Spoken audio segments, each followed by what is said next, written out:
शरीर का श्रृंगार, शरीर की शोभा, शरीर को सुख आराम देने की भावना वाला कभी ब्रह्मचारी नहीं हो सकता। बहुत सावधानी की जरूरत है और व्यायाम अत्यंत आवश्यक है। ये नहीं कि हम बहुत सेवा करते, नहीं। अरे ब्रह्मचर्य को पचाने के लिए 1 घंटा व्यायाम की जरूरत है। दवा कोई वर्जिश से बेहतर नहीं। नुक्सा है कम खर्च, बाला नसेन, शक्ति बढ़े, फुर्ती लहे, चोट न अधिक पिराए, अन्न पचे चंगा रहे, कसरत सदा पाए। ये घबरा के कि मैं क्या अनुष्ठान करूं, दुख दूर हो जाए, ये आओ दुख, मैं अनुष्ठान करूंगा, भगवान प्राप्त हो जाए, तुझे मैं भोगूंगा, तुझे मैं भोगूंगा। वीर्य बहुत ही अनमोल वस्तु है जो पैसे से किसी भी तरह खरीदी नहीं जा सकती। बिना ब्रह्मचर्य धारण किए हुए कोई उत्तम पदवी को प्राप्त नहीं हुआ। इसी के बल से आप ब्रह्म स्वरूप होकर मुक्त हो सकते हैं। इसी के बल से आप देवता बन सकते हैं। इसी के बल से आप ब्रह्मा बन सकते हैं।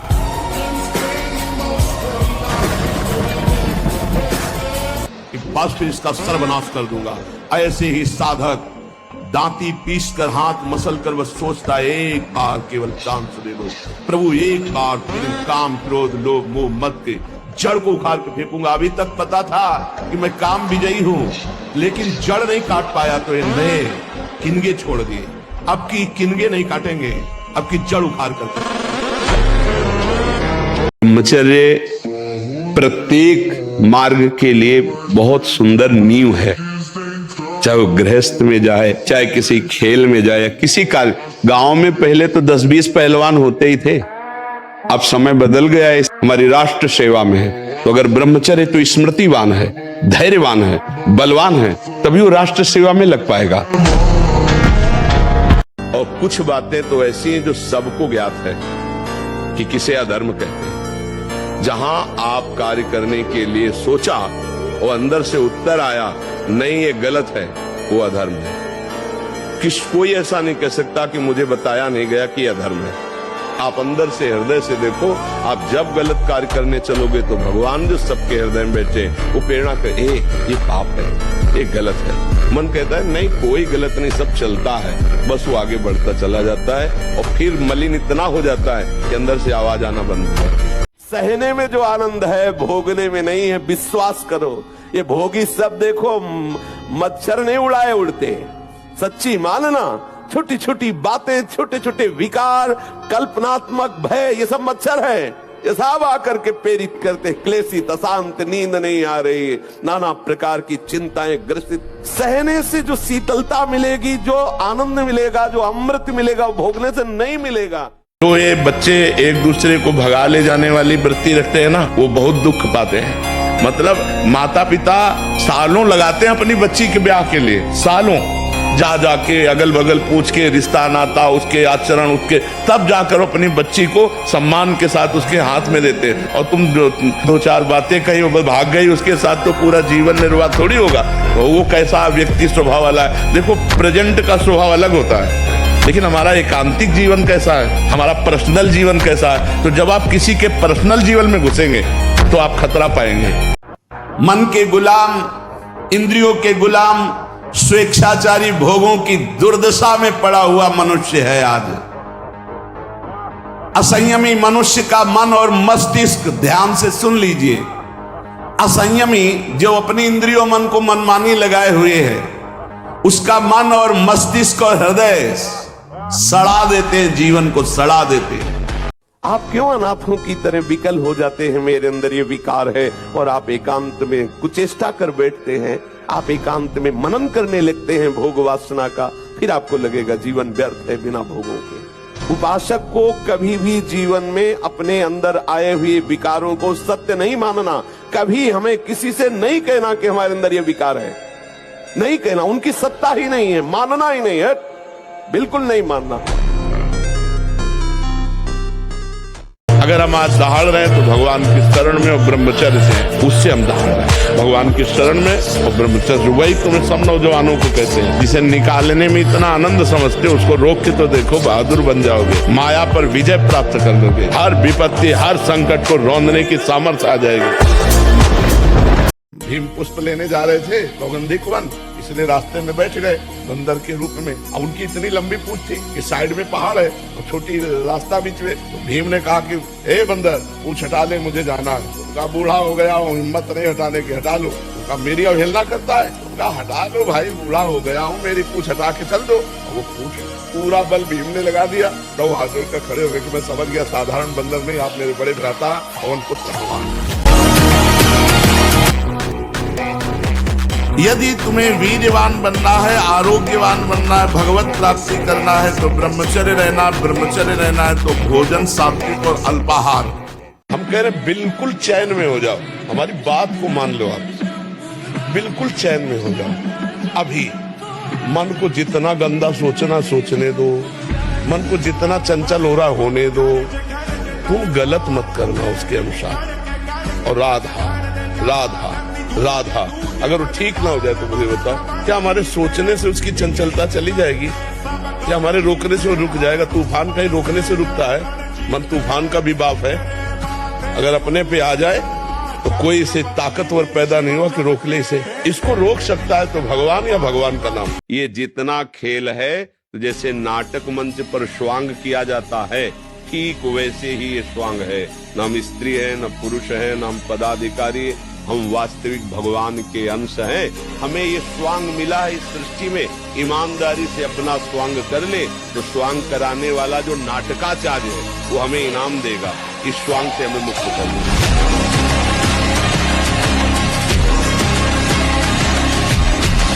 उपासक इस बात को समझे, प्रभु का बल लेकर, प्रभु के आश्रित होकर इंद्रियों की परवशता को मिटा। देखो यही उपासना है। थोड़े से स्वाद के लिए, थोड़े से सुख के लिए, थोड़ी सी सुंदरता के लिए, थोड़े से शब्द सुनने के लिए, स्पर्श करने के लिए सच्चिदानंद सुख का बलिदान कर रहे हो। ये अवसर सच्चिदानंद सुख के लिए मिला है। क्या कर रहे हो?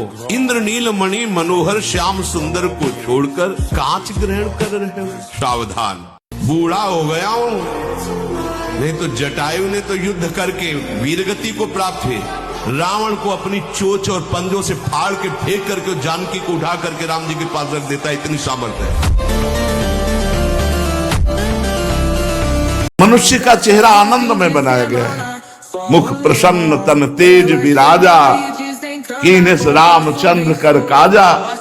दर्शन करने योग्य मनुष्य जीवन है, पर उनका वो आनंदमय हंसमुख चेहरा ना होकर दुखी उदास, आनंदमय हंसमुख मुस्कुराता हुआ चेहरा ब्रह्मचारी का होता है। भगवत चिंतन करने वाले को होता है, संयम से चलने वाले को होता है। इनके चेहरे दुखी उदास खिन्न। जिसे निकालने में इतना आनंद समझते उसको रोक के तो देखो, बहादुर बन जाओगे। माया पर विजय प्राप्त करोगे। हर विपत्ति, हर संकट को रौंदने की सामर्थ्य। हम क्या करते हैं? कोई न कोई क्रिया, कोई न कोई दृश्य, कोई न कोई व्यक्ति, कोई न कोई शरीर आश्रय ऐसा लिए हुए हैं जिससे मन हमको विवश कर देता है, और वैसी चेष्टा उस व्यक्ति के पास पहुंचा देना, वैसा दर्शन, वैसी बात बनती। मन फिर हमारे अधीन नहीं, फिर हमें मन के अधीन होना पड़ता है। यदि माया से मुक्त होना है तो सहने का अभ्यास रखो। ये जरा में बहुत गर्मी, ये नहीं उपासना। गर्मी शरीर का धर्म है तो इंद्री में ताप लग रहा है। राधा राधा राधा। आप कहोगे प्रवचन करने से नहीं होता। कभी बिजली नहीं रखी दाम में, कटवा के रखे। नियम लो आज से, चाहे कुछ हो जाए अपने हाथ को कंट्रोल में रखना। चाहे कुछ भी हो जाए, चाहे जितना मन परेशान करे, जीत जाओगे अगर नियम ले लोगे। ले रहे हो नियम? कुछ भी हो जाए मैं क्रिया नहीं करूंगा। बस फिर तुम अगली बार आना, हमें बताना तुम्हें क्या परेशानी है। सप्तम धातु वीर, एक मन शुद्ध सात्विक पौष्टिक अन्न के बाद एक बार के लिए तैयार होता है। और यहाँ बच्चे खिलवाड़ में 2-2, 3-3 बार रोज। अब क्या होगा? उनका हड्डियों तक की सामर्थ्य नष्ट हो जाएगी। कुछ दिनों बाद देखना बंद हो जाएगा, ऐसे चौंधियाने लगोगे, खड़े होने में चक्कर आएगा, कमर दर्द करेगा, पैरों में टूटन बनी रहेगी, दिमाग में टेंशन बनी रहेगी, पढ़ोगे तो कुछ याद नहीं रहेगा, स्मृति नष्ट होने लगेगी, एक नास्तिकता छा जाएगी। जीवों पर दया करो। ये मुर्गा, गाय, भैंस, बकरा राक्षस मत बनो। जो आज की समाज राक्षस बन रही है, इससे कुछ नहीं होता। जो पवित्रता में बल है जो पवित्रता और संयम में, जितेंद्रियता में बल है, वो ऐसे भैंसा मुर्गा खाने से बल थोड़ी होता है। ये तो अपनी जबान की केवल स्वाद की वृत्ति से दुर्गति करवा रहे हो। इसलिए किसी जीव को मत सताओ। हम बार बार कहते हैं, बिल्कुल बात मान लो, गंदी बातें छोड़ो, शराब पीना छोड़ो, मांस खाना छोड़ो, पराई स्त्री से बेविचार करना छोड़ो। अब 17-18 की अवस्था, नए बच्चे थे, बल तो इतना था कि अगर ये कुछ उद्दंडता करेगा तो संभाल लेंगे। रब से ब्रह्मचर्य और दंड बैठक मारते थे तो बल तो था ही ऐसा कि अगर जरा भी उद्दंडता करेगा तो संभल जाएगा। कुछ ज्यादा है नहीं तो निर्भय के नजदीक है। भगवान पर विश्वास करके लंका में रावण की सभा में अंगद ने कदम रख दिया कि बार बार मेरे प्रभु को मनुष्य कहता है, हो वीर, तेरे सभा में कोई मेरा पैर उठा दे। हिला नहीं पाया। भगवान का अंश है अंगद, हम तुम भी भगवान का अंश है। भाग्य के अनुसार चलने वाले नहीं हैं, भाग्य को रौंदने वाले हम। भगवान का बल, भगवान का आश्रय, तो भाग्य क्या करेगा? हमारे शरीर को नष्ट कर दो, हम अविनाशी दूसरा शरीर धारण करके फिर भजन करेंगे भगवान। देखो ब्रह्म मुहूर्त में उठ के देखो आप 4 बजे उठिए, थोड़ा जल पीजिए, शौच जाइए, फिर इसके बाद कपड़ा पहनिए पवित्र होके, और फिर दौड़ लगाइए, दंड बैठक मारिए, थोड़ी देर घंटा आध घंटा नाम जप कीजिए, भगवत ध्यान कीजिए, फिर अपने काम में चले जाए। देखो आपका चेहरा, आपका जीवन प्रकाश में रहेगा। देखो, यदि आप गंदी बातें करोगे, गंदी हरकतें करोगे, तो विश्व में कोई ऐसा वैद्य नहीं कि आपको ब्रह्मचारी दवा से बना दे। मान लीजिए, हमारी प्रार्थना मान लीजिए, यदि आपने अंगों को छेड़ा नहीं है तो लिख लो, आपका ब्रह्मचर्य क्षीण नहीं हो सकता। मानसिक चिंतन गंदा, प्रक्रियाएं आपकी गंदी, खान पान आपका ठीक नहीं, तो एक रोक के आप देखते जाना, आपको भजन में रुचि क्या हो, शरीर को नहीं संभाल पाओगे। कि हमें अपमानित करो मैं सह जाऊंगा, समझ रहे हो ना? नहीं तो फिर कायरता आ जाएगी कि कोई माता पिता गुरुजनों की, भगवान की, संत निंदा कर रहा है तो भाई हमें बोलना नहीं।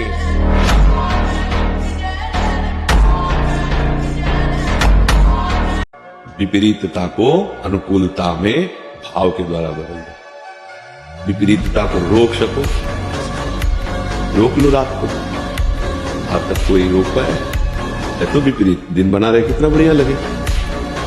विपरीतताएं प्रकृति का स्वरूप, कभी सुख आएगा, कभी दुख आएगा, कभी उन्नति आएगी, कभी अवनति आएगी, कभी जय होगी, कभी पराजय होगी। उस क्रम में उनको समान रहना है, जन करके ऐसा बल प्राप्त करना है। हम भगवान के अंश हैं, भगवान के बच्चा हैं, इसीलिए विध्वंस कर दो अपने किए हुए कर्मों को, भगवान के भजन के द्वारा मिटा दो अपने दुर्भाग्य को और नए भाग्य की रचना लिखो। मनुष्य शरीर ये नए भाग्य की रचना के लिए, हमारे भाग्य में थोड़ी लिखा था कि हम भगवत प्राप्ति करेंगे। भजन के बल से भाग्य को बदल। मनुष्य जन्म इसीलिए मिला, नहीं तो सुअर कुत्ता और हमें अंतर क्या रहा? वो अपने प्रारब्ध को भोग रहा है, हम अपने प्रारब्ध को भोग रहे हैं। नहीं, हम प्रारब्ध को मिटिया मेट करेंगे, प्रारब्ध को विध्वंस करेंगे, भगवत प्राप्ति करेंगे। कोई किसी को दुख सुख नहीं देता, उसका कर्म ही उसको दंड देता है। तुम जो एकांत में पापाचार कर रहे हो, वही जब वृक्ष रूप फलीभूत होगा तो तुम्हें ऐसा दंड देगा कि कोई तुम्हें बचा नहीं। अवश्य मेव भोक्तव्यम, अवश्य भोगना पड़ेगा। एक ही उपाय है, बस भगवान की शरण में हो जाओ। का बल, भगवान का आश्रय, तो भाग्य क्या करेगा? भाग्य क्या करेगा? हमारे शरीर को नष्ट कर दो, भाग्य क्या करेगा? हम अविनाशी दूसरा शरीर धारण करके फिर भजन करेंगे, भगवान की प्राप्ति करेंगे। तू अपने को समझ, भाग्य के अधीन होके नहीं बैठना। नाम जप कर पहले खूब डट के, और ये विचार कर कि मैं भगवान का अंश हूं, परमात्मा का अंश हूं। इधर कदम रखेगा उधर विजय ही विजय होगी। जो भोगी है, ऐश्वर्य का संग्रह करने वाला है, जरा सा अपमान में क्रोधित हो जाएगा, जरा सा सम्मान में द्रवित हो जाएगा, अंतःकरण बिल्कुल हल्का हो जाता है। और जो अध्यात्म मार्ग का थोड़ा भी अनुसरण करेगा, उसमें सहनशीलता जागृत होने लगती है, विचार जागृत होने लगते हैं, विवेक जागृत हो जाता है, तो परम सुखी अनुभव करता है अपने, क्योंकि सुख प्रभु में है। और सच्ची बात है बच्चा, गिरना तभी तक है जब तक अहंकार है इस मार्ग में। जब अहंकार नष्ट हो गया तो कोई गिरा ही नहीं सकता। जब तक अहम होता है कि मैं लड़ सकता हूं, तब तक हारना है। और जब ऐसे हो जाता है, ऐसे कौन होता है? आत्मसमर्पण कौन करता है? बलहीन।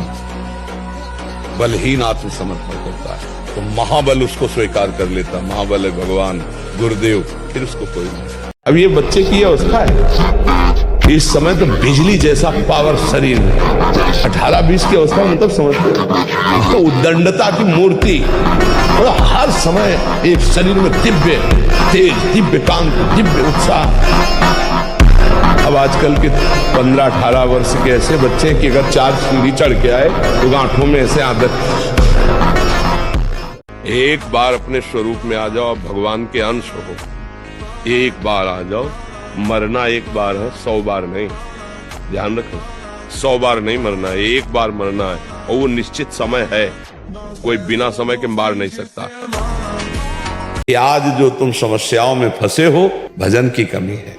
तुम अगर उनसे निकलना चाहते हो तो भजन करो। कि संसार की हर समस्या का समाधान, संसार के हर सुखों की प्राप्ति के लिए आपके पास पावर चाहिए, पावर। और वो पावर है भगवान का नाम। नाम से बढ़कर कोई पावर नहीं। महाराज जी, ना चाहते हुए भी मेरा मन पराई माता बहनों पर दूषित दृष्टि। ऐसा हो ही नहीं सकता बच्चा। हम ना चाहें और फिर मेरा मन ऐसा कर दे, तो ऐसा अपनी बहन पे जाता है। क्यों? वो भी तो स्त्री है, जैसे अपनी बहन तैसे दूसरे की। हमारी बहन को कोई गंदी दृष्टि से देखे तो कैसा लगेगा? हमको अपनी आंखें संभाल के रखनी, दूसरी बहन बेटियों की तरफ गंदी दृष्टि नहीं देखनी। तुम्हें कोई ब्रह्मचारी बना सके ऐसी कोई औषधि नहीं। एकमात्र मन को प्रभु में लगाकर नाम जप करो, और जो संयम बताया जा रहा है वैसा करो, सब ठीक हो जाएगा, सब ठीक हो जाएगा। तुम समर्थ बन जाओगे अपनी इंद्रियों को रोकने के लिए। मन, प्राण तथा ये ब्रह्मचर्य, ये तीनों एक ही है। जिसका ब्रह्मचर्य ठीक रहे, ये स्थूल प्राण होने लगते हैं। पहचान ऐसे भैंसे की जैसे श्वास निकलती है, जब सोते तो बड़े भारी ऐसे घोटे शोरगुल होता है, ये स्थूल प्राणों का लक्षण है। जिसका ब्रह्मचर्य ठीक, उसके प्राण सूक्ष्म हो जाते हैं और मन शांत होने लगता है। माया मेरे स्वामी की, आ जाओ, मेरे स्वामी की है ना, तो बस मुझे पता है स्वामी के इशारे पे नाचने वाली माया दास का कभी नाश नहीं कर सकती। सुबह तक सोए, चाय पिए, गंदे आचरण किए हैं तो शरीर में दम है नहीं। व्यायाम क्या करें? व्यायाम जरूर करो। अगर ना करते हो तो शुरू करो 5 मिनट से। 5 मिनट, हमारी बात मानो, 4 बजे उठ करके शौच स्नान करके यदि 20 मिनट व्यायाम करोगे रोज, तो आप देखोगे वरदान की तरह काम करेगा। हम ये कह रहे हैं कि निराश होने की जरूरत नहीं। सबके लिए एक स्थान बाकी है, भगवान। जब सब जगह से हार जाला तो भगवान की शरण में हो जाना, देखना तुम जीत जाओगे, तुम जीत जाओगे। भगवान का बल अमोघ बल है, अमोघ बल है। वो हम अपने से कह रहे हैं, मरी हुई किडनी, फेल किडनी को 18 वर्ष हो गए चलते हुए, तो वो कहां से चल रहा है? भगवान का बल चल रहा है, भगवान के बल से चल रहा है। जो कर चाहोगे हो जाए, पर पवित्र आचरण, साथ में पवित्र आचरण। एक किसान भी अन्न बोता है तो खेती को तैयार करता है। आपको अपने हृदय की भूमि तैयार करनी होगी। कामना पूर्ति के लिए ऐसे थोड़ी चला जाता है। देखो ना, ब्रह्मचर्य ही परम तप है, ब्रह्मचर्य ही परम धन है, ब्रह्मचर्य परम एकाग्रता है। एकाग्रता ब्रह्मचर्य से आती है। आंख मूंदो या खुली रखो, अगर ब्रह्मचर्य ठीक, एक शीतलता, एक गंभीरता, और जिधर दृष्टि लगा उधर एकदम चिपक जाएगी जाके। जब ब्रह्मचर्य रहा जाता है तो उसको सुविधा माया देती है ब्रह्मचर्य नष्ट करने की। ये बैठालना चाहिए। जैसे आप नियम लिए कि मैं आजीवन ब्रह्मचारी रहूंगा, तो आपको पक्की सुविधा एक समय आएगी कि आप आराम से भोग लीजिए। कोई निगेटिव नहीं, कोई नकारात्मक सोच भी नहीं आएगी। आप उसको स्वीकार करें, क्योंकि आपके व्रत को भंग करने के लिए माया ऐसी सुविधा देगी। अगर आप शुद्ध ब्रह्मचर्य रहना चाहते, स्वप्न दोष से निपटना चाहते, तत्काल व्यायाम कीजिए। 30 मिनट कम से कम। दंड है, बैठक है, और भी आसन है, योगियों ने बताए हैं। और फिर 20 मिनट कम से कम प्राणायाम कीजिए, और इसके बाद 30 मिनट तक कोई खान पान ना कीजिए। प्राणायाम व्यायाम के 30 मिनट तक ना आप चाय पीजिए ना पानी। चाय तो बड़े बूढ़ों की बात है, आपका शरीर रोगी हो तो चाय की जरूरत क्या है? ब्रह्मचारी अपने आप में इतना चाय होता है कि उसे जरूरत ही नहीं दूसरे किसी गर्म पदार्थ पाने की। यदि क्षंतो ब्रह्मचर्यम चरन, ब्रह्मचर्य बहुत बहुत आवश्यक है, सबके लिए आवश्यक है। स्त्री पुरुष सबके लिए आवश्यक है। अरे जीना है तो ब्रह्मचर्य की आवश्यकता है।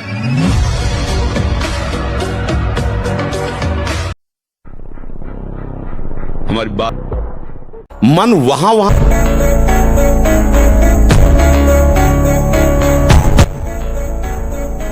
ब्रह्मचर्य को धूल धूसरित कर रहा है, ब्रह्मचर्य का नाश कर रहा है। कोई समझ ही नहीं रहा कि कितनी बड़ी हम भयानक गलती कर रहे हैं। ये वीर शक्ति हमारे प्रभु की अद्भुत कृपा है। और जब ब्रह्मचर्य ऐसा कैसे हो सकता है? बल है ना, अध्यात्म बल, शारीरिक बल की बात नहीं कहते। ऐसा कैसे हो सकता है? यदि एक बार ऐसा हुआ तो 1000 बार मैं प्रयास करूंगा और इस पर विजय। वो मतलब एक जिद्दी स्वभाव, एक निष्ठा उसी से आती है। उसी से पहले खेती जोतते थे ना किसान, एक पार वाला होता था और पूरे खेत को उसी से जोतला है। बलवान होते, 2 लीटर मठा और 8 रोटी पाए, बैल की जैसी ताकत। अगर बैल को नाक पकड़ के रोक ले तो वो वही खड़ा हो जाए।